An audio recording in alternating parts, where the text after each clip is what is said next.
সময় কত বিচিত্র হয়। সময় আমাদের পক্ষে থাকলে আমরা নিজেদের রাজা মনে করে নিই, আর সেই সময় যদি বিপক্ষে চলে যায় তাহলে নিঃস্ব হতে সময় লাগে না। তাই মানুষের একটা অভ্যেস আছে, খারাপ সময়ের জন্য কিছু সঞ্চয় করা।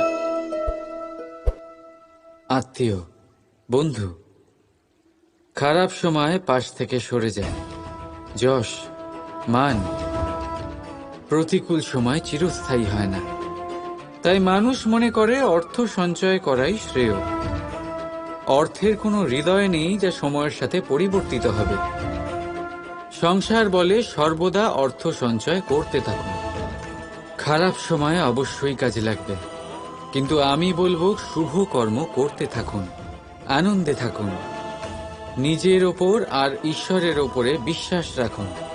খারাপ সময় কখনো আসবেই না। রাধা রাধা। মানুষ নিজের পরিবারের জন্য কত কিছুই না করে, দিন রাত পরিশ্রম করতে থাকে যাতে তার পরিবারের প্রয়োজন পূরণের জন্য অর্থ রোজগার করতে পারে। কিন্তু শুধু অর্থ রোজগার করাটাই কি যথেষ্ট? আপনি বলবেন হ্যাঁ, নিশ্চয়ই। অর্থ দিয়ে সবকিছু পাওয়া যায়, বিদ্যা পাওয়া যায়, বাড়ি পাওয়া যায়, ওষুধ পাওয়া যায়, আর কত কিছুই না পাওয়া যায়। এইসব একটা পর্যায় পর্যন্ত সঠিক, কিন্তু একটু মন দিয়ে ভেবে দেখুন, যখন কোনো শিশু অসুস্থ হয়ে পড়ে তখন সে ওই তিক্ত ওষুধ কেন খেয়ে নেয়? এই জন্য কারণ ওর পিতা সেই ওষুধ অর্থ দিয়ে কিনেছে?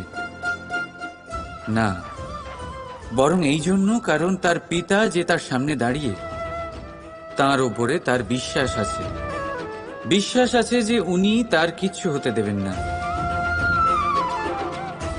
এই বিশ্বাস, এই সংস্কার, এই শিক্ষা কখনো অর্থ দিয়ে পাওয়া যায় না। এটা পাওয়া যায় সেই সময় থেকে যা মাতা পিতা তাদের সন্তানের সাথে কাটিয়েছেন। তাই জীবনে অর্থ অবশ্যই উপার্জন করুন, কিন্তু নিজের পরিবারকেও সময় দিন, আনন্দ পাবে। রাধা রাধা। প্রকৃতি মানুষকে এক বিশেষ শক্তি দিয়েছে, অন্য জীবের থেকে বেশি শক্তি দিয়েছে। স্মরণ শক্তি। এই শক্তি মানুষকে অন্য জীবের থেকে ভিন্ন করে, ইতিহাস রচনা করার প্রেরণা দেয়, জ্ঞানকে বংশানুক্রমে এগিয়েও নিয়ে যায়। আর যারা ভুলে যান, অধিকাংশ সময় তারা উপহাস আর দয়ার পাত্র হয়ে যান। কিন্তু এটাই কি প্রকৃত রূপে সত্য? না। এই স্মরণ শক্তি মানুষের বিকাশের সব থেকে বড় বাধা হয়ে দাঁড়ায়, তার মনকে দূষিত করে দেয়। খারাপ অভিজ্ঞতা, কারোর করা বিশ্বাসঘাতকতা, কারোর কটাক্ষ বেশিরভাগ মানুষই ভুলতে পারেন না, আর তারপর প্রতিশোধ নিতে উদ্যত হন। প্রথমে সময় নষ্ট করেন প্রতিশোধের প্রস্তুতিতে, আর তারপর সময় নষ্ট করেন প্রতিশোধ নেওয়ার সুযোগ খুঁজতে। যদি সন্তুষ্টি পেতে চান, যদি জীবনে আনন্দ পেতে চান, তাহলে স্মরণ শক্তির সদ্ব্যবহার করুন। নিজের স্মরণ শক্তিকে চালনা করুন শুধুমাত্র ভালো কথা আর ভালো স্মৃতির দিকে। জীবনে আনন্দ পাবেন। রাধা রাধা। জীবন কি? এই জীবন আমরা জন্ম নিই, বড় হয়ে উঠি, আমাদের মা বাবা আমাদের পালন করেন, তারপর তাদের অর্থ দিয়ে আমাদের বাল্যকাল কাটে, আমরা আরো বড় হই, বিবাহ বন্ধনে আবদ্ধ হই, আমাদেরও সন্তান হয়, আমরা তাদের পালন করি, তারপর আমরা বৃদ্ধ হই, আর একদিন এই সংসার ছেড়ে আমরা সকলে চলে যাই। এটাই কি জীবন? আপনার মনে এই প্রশ্ন হয়তো অনেকবার জেগেছে, তাই না? এবার একটু জলের যাত্রাপথ লক্ষ্য করুন।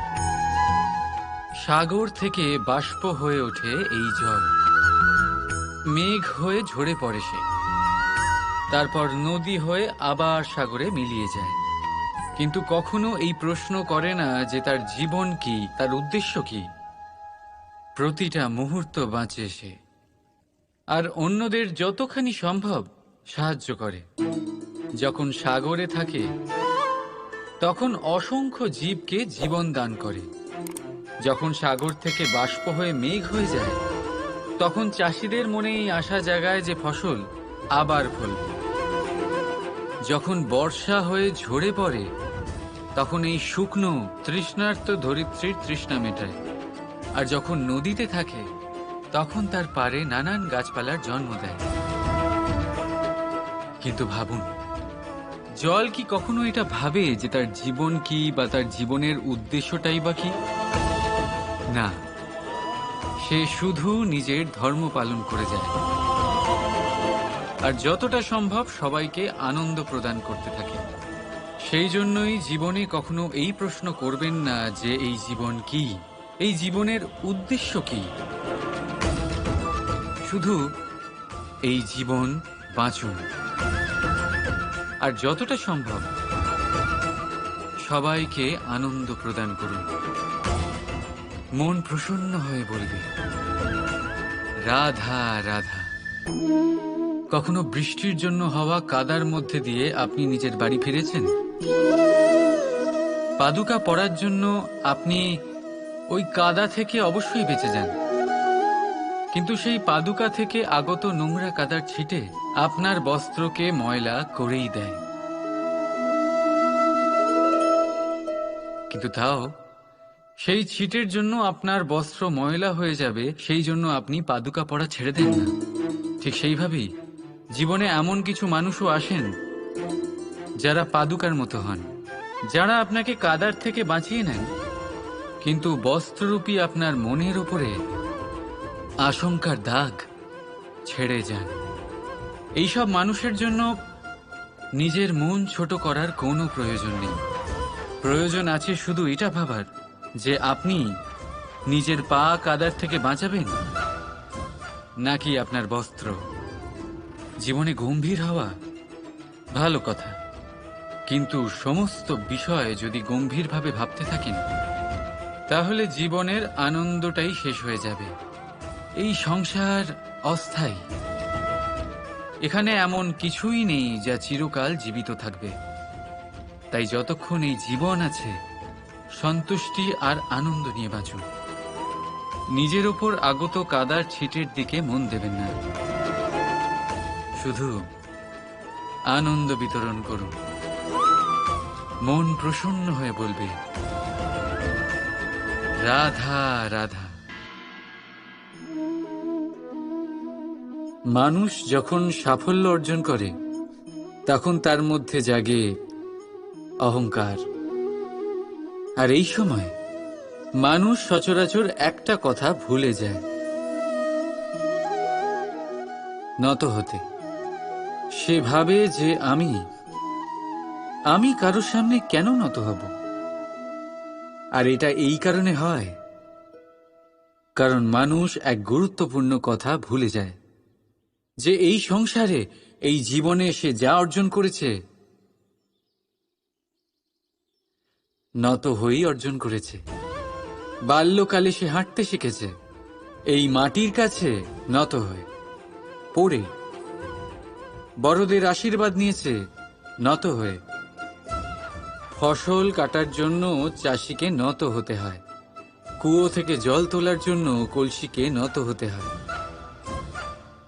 ঈশ্বরের থেকে আশীর্বাদ পেতে হলে তার কাছে মাথা নত করতে হয়।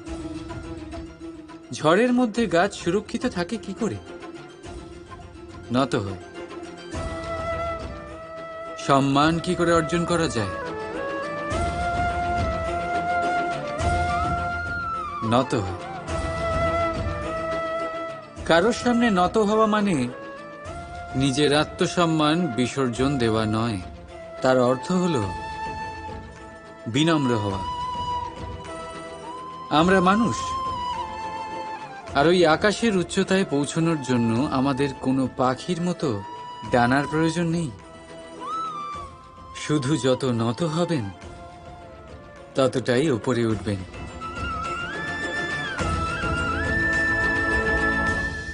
রাধা রাধা। আপনি এই সংসারে এমন অনেক মানুষ চেনেন যারা অত্যন্ত স্বার্থপর, যারা শুধুমাত্র প্রয়োজন পড়লেই আপনার কথা মনে করে। তাছাড়া বহু বছর তাদের দেখাই পাওয়া যায় না, কিন্তু যখনই তাদের আপনার সাহায্যের প্রয়োজন পড়ে হাত জোর করে আপনার সামনে এসে উপস্থিত হয়।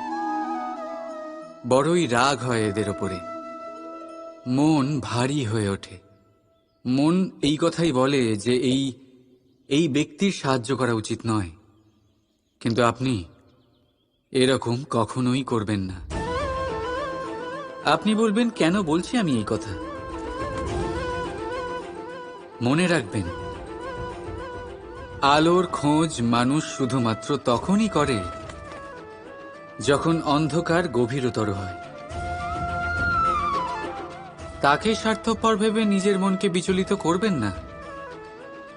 নিজেকে আলো মনে করে আনন্দে থাকুন। ভাগ্যবান মনে করুন নিজেকে, যে কারোর বিপদের সময় তার আপনার কথা মনে পড়েছে, যে আপনি এই সংসারে কাউকে সাহায্য করার যোগ্যতা রাখেন। এই জীবনে কেউ স্বার্থপর বলে নিজের দৃষ্টিভঙ্গি কখনোই পাল্টাবেন না। শুধুই নজর রাখুন নিজের পরমার্থের ওপরে। মন প্রসন্ন হয়ে বলবে, রাধা রাধা। মানুষ বড়ই বিচিত্র প্রাণী। এই মানুষ যখন তার হাত খালি থাকে তখন তার চোখ স্বপ্নে ভরা থাকে। যখন হারাবার কিছুই থাকে না তখন অর্জন করার চেষ্টা করে যায় সে নির্ভয় হয়ে এগিয়ে চলে প্রত্যেক সংকট, প্রত্যেক বিপদের সম্মুখীন হয়ে। কিন্তু যখন হাত ভরে যায় তখন স্বপ্ন দেখাই বন্ধ করে দেয় সে। যা পেয়েছে তা যাতে হারিয়ে না ফেলে সেই ভয়, সংকট ও বিপদের সম্মুখীন হওয়া বন্ধ করে দেয়। সেই পথটাই ভুলে যায় যাতে চলে সে সাফল্য অর্জন করেছে। এটা অনুচিত। জীবনে যে কোনো পরিস্থিতি আসুক, যে কোনো অবস্থায় থাকুন, আহ্বানগুলোকে স্বীকার করুন। কারণ যদি আপনি সেই আহ্বান স্বীকার করেন তবেই আপনি এই সংসারকে কিছু দেওয়ার উপযোগী হয়ে উঠবেন। যদি সফল হন তাহলে এই সংসারকে নেতৃত্ব দিতে পারবেন, আর যদি অসফল হন তাহলে শিক্ষা পাবেন যে কি করা উচিত নয়। তাই জীবনে আহ্বান স্বীকার করুন, দুশ্চিন্তা নয়। রাধা রাধা। ঘৃণা, প্রেম, রেগে যাওয়া, মান ভাঙানো, ভুলে যাওয়া, এই সকল অনুভূতি মানুষের জীবনে অত্যন্ত গুরুত্বপূর্ণ। মানুষের এই অনুভূতিগুলো না থাকলে মানুষ একটা যন্ত্রের থেকে বেশি আর কিচ্ছু নয়। কিন্তু এই অনুভূতি আপনি ভুল দিকে চালিত করলে এরাও আপনাকে আর মানুষের মতো বাঁচতে দেবে না। যদি ঘৃণার কথা বলেন, যদি আপনি কোনো ব্যক্তিকে ঘৃণা করেন, সেটা কেন? ব্যক্তিকে ঘৃণা করবেন কেন? ঘৃণা করুন তার স্বভাবগুলিকে, সেই স্বভাবগুলিকে যা সেই ব্যক্তিকে অপ্রিয় করে তুলছে। কারণ স্বভাব পাল্টানো যায়। সেইভাবেই রাগ করুন, কিন্তু তাদের কথায়, তাদের ওপরে নয়। কারণ কথা বদলে দেওয়া সম্ভব। ভুলতে হলে ভুলুন তাদের ত্রুটি, তাদের নয়। কারণ ভুল অবশ্যই শুধরে নেওয়া যায়। প্রেম করুন, তবে তাদের আত্মার সাথে, তাদের অনুভূতির সাথে, শরীরের সাথে নয়। কারণ শরীর হলো নশ্বর। বলুন, কিন্তু খারাপ ভাবে নয়, ভালোবেসে। রাধা রাধা। জীবন থাকলে লক্ষ্য অবশ্যই থাকবে। যদি লক্ষ্য থাকে, তার পথ অবশ্যই থাকবে। যদি পথ থাকে, তাহলে বাধা অবশ্যই থাকবে। আর এর ওপরেই নির্ভর করে যে আমরা জীবনে সফল হব না অসফল, পুরস্কারের ভাগীদার হব নাকি তিরস্কারের। মনে করুন, আপনাকে একটা কাজ করতে হবে, আপনাকে পর্বত আরোহণ করতে হবে, আর সেই পথের ঢাল আপনাকে একাধিকবার ফেলে দেবে। পাথর আপনাকে একাধিকবার আহত করবে। এই অবস্থায় কি করবেন? সাধারণ মানুষ বেছে নেয় প্রতিশোধ। সেই পর্বতকে নষ্ট করে দেওয়ার চিন্তা ভাবনা করে, তার ভিতকে নড়িয়ে দেওয়ার কথা ভাবে সেই মানুষ। কিন্তু পর্বতকে তো কেউ নষ্ট করতে পারে না। তাই অসফল হওয়ার সাথে সাথে কুখ্যাতিরও ভাগীদার হয়ে যায় সে। দ্বিতীয় পথ হল পরিবর্তন। যদি আপনি সেই পর্বত ভাঙার পরিবর্তে তাতে সোপান তৈরি করেন, তাহলে আপনিও সেই পর্বতে উঠতে পারবেন, অন্য কেউও তাতে উঠতে পারবে, আগামী প্রজন্মও তাতে উঠতে পারবে, আর সেই আগামী প্রজন্ম সর্বদা আপনার সুনাম করবে। তাই জীবনে প্রতিশোধ নয়, পরিবর্তন বাছুন। বদলা নয়, বদল বেছে নিন। আপনার বাধা আপনার বন্ধু হয়ে যাবে। রাধা রাধা। সংসারে সবচেয়ে পবিত্র মানা হয় গঙ্গা জলকে। কখনো ভেবে দেখেছেন কেন? কারণ গঙ্গা জলের আবির্ভাব অত্যন্ত শুদ্ধ হয়, তার জন্ম শুদ্ধ হয়, যেখান থেকে তার শুরু সেটাই শুদ্ধ হয়। আর শুরুটা শুদ্ধ হওয়া অত্যন্ত আবশ্যক। আমাদের জীবনে সবই শুরু হয় আমাদের ভাবনা থেকে। নিজের ভাবনাকে শুদ্ধ রাখুন, কারণ এই ভাবনা থেকেই আবির্ভাব হয় শব্দের। আপনার শব্দ শুদ্ধ রাখুন, কারণ এই শব্দ দ্বারাই আপনার কাজ সম্পন্ন হয়। আপনার কাজ শুদ্ধ রাখুন, কারণ এই কাজ দ্বারাই তৈরি হবে আপনার স্বভাব। স্বভাব থেকেই তৈরি হয় আপনার অভ্যাস, আর অভ্যাস থেকে তৈরি হয় আপনার চরিত্র। আর এই চরিত্র সংসারের সমক্ষে এক আদর্শ হয়ে ওঠে। তাই ভাবনা থেকে আদর্শের এই যাত্রা শুভ তখনই হয়ে ওঠে যখন আপনার ভাবনা শুদ্ধ হয়। এই সংসারে, এই জীবনে নিজের ভাবনা শুভ রাখলে, শুদ্ধ করলে, আপনার মন সুপ্রসন্ন হয়ে বলবে রাধা রাধা।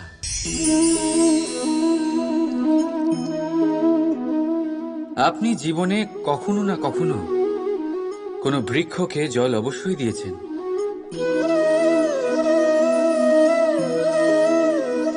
কখনো মনে এই প্রশ্ন জাগেনি যে আমরা বৃক্ষের পাতায়, ফুলে, ডালে, সেগুলোকে তো আমরা কখনো জল দিই না। তাও তাদের কাছে জল কি করে পৌঁছয়? তাও কিভাবে তারা জীবিত থাকে? আপনি বলবেন, এ তো সহজ ব্যাপার, এই কেমন প্রশ্ন করছেন আপনি? গোড়ায় জল দিলে তা বৃক্ষের প্রতি অংশে অবশ্যই পৌঁছবে, তাই না? ঠিক এমনটাই হয় আমাদের কর্ম, আমাদের প্রেম। যদি স্বচ্ছ মনে কর্ম করেন, সেবা করেন, তাহলে কোনো না কোনোভাবে তা পরমেশ্বরের কাছে অবশ্যই পৌঁছবে। অন্তরাত্মা থেকে প্রেম করলে সর্বদাই তা উপচে পড়বে। আর তার দ্বিগুণ অবশ্যই ফেরত আসবে, এই বৃক্ষের ছায়ার মতন। তাই মন আর আত্মা দিয়ে কাজ করুন, মন আর আত্মা থেকে প্রেম করুন, আনন্দই আনন্দ পাবেন। রাধা রাধা।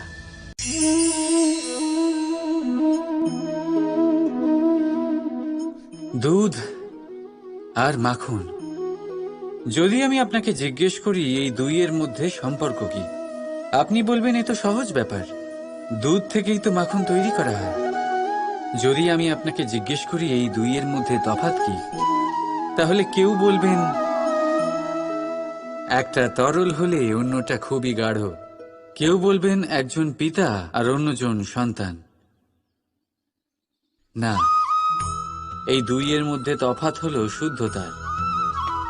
মাখন দুধের থেকে অনেক বেশি শুদ্ধ। এই বিষয়টা কিছুটা এইভাবে বোঝা যেতে পারে।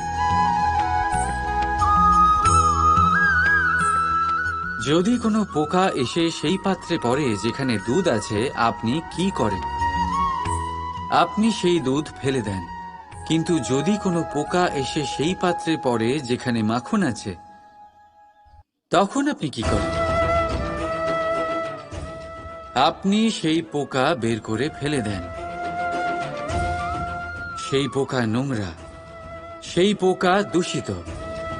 আর যদি আমাদের মন তরল হয়, তাহলে এই পোকা আমাদের মন দূষিত করে দেবে, তা নোংরা করে দেবে। কিন্তু যদি আমাদের মন মাখনের মতো শুদ্ধ হয়, তাহলে কুচিন্তা আপনা থেকেই চলে যাবে। তাই মনে রাখবেন, এই সংসারে পোকা অবশ্যই থাকবে। আপনি দুধ হবেন নাকি মাখন, সিদ্ধান্ত আপনার। রাধা রাধা। আমাদের শরীর প্রকৃতির সর্বশ্রেষ্ঠ রচনা। যে অঙ্গ প্রত্যঙ্গ আমরা লাভ করেছি, প্রত্যেকটির মধ্যে একটি নিজস্ব বার্তা রয়েছে।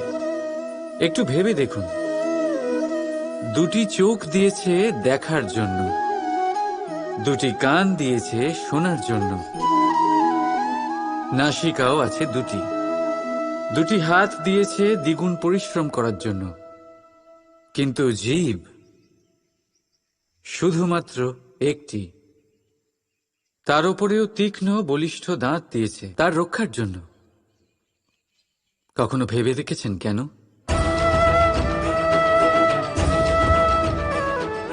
কারণ শব্দ আর শব্দের প্রয়োগ মানুষের সবচেয়ে বড় অস্ত্র, যার প্রয়োগ যত ভেবেচিন্তে করা যায়, মানুষ তার জীবনে ততটাই উপরে উঠতে পারে। তাহলে মনে রাখুন, দেখুন, শুনুন আর বুঝুন বেশি, বলুন কম। রাধা রাধা। এই তালাটা দেখতে পাচ্ছেন আপনি? এই তালাকে ভেঙেও খুলে দেওয়া যায়, আবার ভালোবেসেও খুলে দেওয়া যায়। অর্থাৎ এই তালাটা আপনি এই চাবির দ্বারাও খুলে দিতে পারেন, এই হাতুড়ি দিয়েও খুলে দিতে পারেন। কিন্তু এই খোলাতে তফাৎ আছে। যদি তালা খোলার জন্য আপনি সেটা ভেঙে ফেলেন, তাহলে তা পরের বার আর কাজে লাগবে না। কিন্তু যদি এটা আপনি চাবির দ্বারা খোলেন, তাহলে তা চিরকাল কাজে লাগবে। আমাদের জীবনে সম্পর্কগুলো কিছুটা এরকমই হয়। আমাদের জীবনের আনন্দরূপী ধন রক্ষা করে এই সম্পর্ক, কিন্তু ভালোবেসে। যদি ক্রোধের দ্বারা এই সম্পর্ক রক্ষা করা হয়, তাহলে পরে তা কোনো কাজে আসে না। তাই সম্পর্ক সবসময় প্রেমের চাবি দিয়ে খুলুন, কারণ প্রতিবার নতুন তালা আপনি ব্যবহার করতেই পারেন, নতুন সম্পর্ক গড়তে পারবেন না। রাধা রাধা।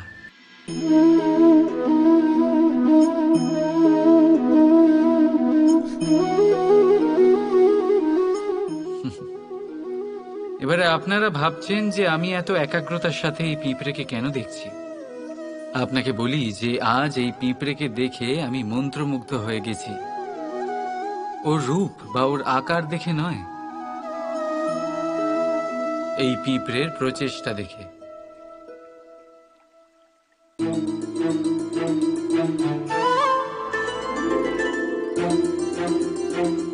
আপনি জানেন, অজস্র পরিশ্রমের পরেই পিঁপড়ে তার নিজের একটা ছোট বাড়ি বানাতে পারে, যা অন্য প্রাণীদের জন্য অত্যন্ত সহজ ব্যাপার। তাই পিঁপড়ের জন্য তার জীবনের সবচেয়ে বড় ঘটনা, সবচেয়ে বড় সাফল্য তার। ভবিষ্যতে এই পিঁপড়ে থাকুক বা না থাকুক, তাদের বানানো বাড়ি বহু বছর অবধি টিকে থাকে। জীবনে সাফল্যের সাথেও ঠিক এমনটাই ঘটে। আপনি একদিনে সাফল্য লাভ করতে পারবেন না, কিন্তু যদি আপনি প্রতিদিন চেষ্টা করতে থাকেন, তবে একদিন আপনি অবশ্যই সাফল্য লাভ করবেন। মনে রাখবেন, ভাগ্যের দ্বার তাদের জন্য উন্মুক্ত হয় না যারা হার মেনে নেয়। ভাগ্য তার দ্বার তাদের জন্যই খোলে যারা বসে না থেকে প্রয়াস করে সেই দরজার কড়া নাড়াতে। তাই প্রয়াস করতে থাকুন। সাফল্য অবশ্যই একদিন না একদিন আপনার কাছে আসবেই। রাধা রাধা। সাগরে সেতু বাঁধার গল্প তো আপনারা নিশ্চয়ই শুনে থাকবেন। রামচন্দ্রের সেনাকে 100 যোজন সমুদ্র অতিক্রম করে লঙ্কায় আক্রমণ করতে হতো। সেতুকার নল আর নীল সেতু বাঁধার উপায় বের করল, কিন্তু প্রশ্ন ছিল সেতু বাঁধা কি করে হবে। সমুদ্র অত্যন্ত গভীর, কত পাথর দেওয়া হলে এই বিশাল সমুদ্র অতিক্রম করা সম্ভব হবে। তখন এক উপায় নির্ধারিত হলো। পাথরের ওপর লেখা হলো রামের নাম, আর যখন সেই পাথরগুলোকে সাগরে ফেলা হলো, সেগুলো ভাসতে লাগলো। এবারে কেউ বলবেন এটা রামচন্দ্রের নামের মহিমা, কেউ বলবেন এটা নারায়ণের কোনো জাদু, কিন্তু না, এটা রামচন্দ্রের সেই গুণ, ওনার ব্যক্তিত্বের সেই মহান দিক যা ওনার প্রতিনিধিত্ব করেছে। তাই সেই পাথরও সাগরে ভেসে ওঠে।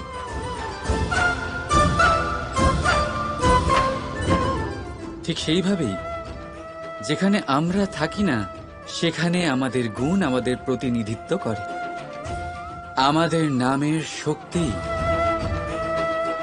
আমরা নিজেরাই তৈরি করি, আমাদের কর্ম দিয়ে, আমাদের গুণ দিয়ে। এবার সিদ্ধান্ত আপনার, যে আপনার নামের সাহায্যে কেউ বিপদ থেকে উদ্ধার হবে, নাকি আপনার দুষ্কর্মের ফলে কেউ ডুবে যাবে। ভালো করে ভেবে দেখুন। রাধা রাধা। কখনো কোনো পাখিকে দেখেছেন? যখন তারা ডিম পাড়তে প্রস্তুত হয়, তখন তারা সবচেয়ে আগে একটা স্থান খোঁজে, একটা স্থান যা বর্ষা, রৌদ্র আর শত্রুর থেকে সুরক্ষিত হয়। তারপর তারা বাসা তৈরি করে, তারপরেই ডিম পাড়ে। আর তারপর যখন সেই ডিম ফুটে তার সন্তানদের জন্ম হয়, সে তাদের খাবার খাওয়ায়, তাদের রক্ষণাবেক্ষণ করে। কিন্তু যখন তাদের ডানা গজায়, তখন না সে তাদের খাবার দেয় আর না তাদের বাসা বানাতে শেখায়। শুধুমাত্র তাদের উড়তে শেখায় সে। তারপর সেই বাচ্চারা আকাশে উড়তে শিখে নিজেরাই নিজেদের খাবার জোগাড় করতে শিখে যায়, নিজেরাই নিজেদের বাসা বানাতে শিখে যায়। আর আমরা মানুষেরা কি করি? আমাদের সন্তান বড় হয়ে যাওয়া সত্ত্বেও তাদের নিয়ে সর্বদা দুশ্চিন্তা করি। তার জন্য আমরা গৃহ নির্মাণের চেষ্টা করি। নিজের সন্তানকে আরো শক্তিশালী করে গড়ে তোলার বদলে তাকে আমরা দুর্বল করে দিই। জীবনে সেটাই করুন যা একটা পাখি করে। নিজের সন্তানকে আকাশে ওড়ার শিক্ষা দিন, সংস্কার দিন। আর একটা নির্দিষ্ট সময়ের পরে তাকে নিজের আকাশ নির্ধারণ করতে মুক্ত করে দিন। রাধা রাধা। পরীক্ষা এমন এক ব্যবস্থা যেখানে আমাকে, আপনাকে, সকলকে কখনো না কখনো অংশগ্রহণ করতেই হয়। মনে করুন নিজের বাল্যকাল। আপনি পরীক্ষা দিতে বসেছেন। তাদের মধ্যে কিছু বালক এমন হয় যারা সারা বছর পরিশ্রম করে, পড়াশোনা করে, মন দিয়ে পরীক্ষা দেয়, কিন্তু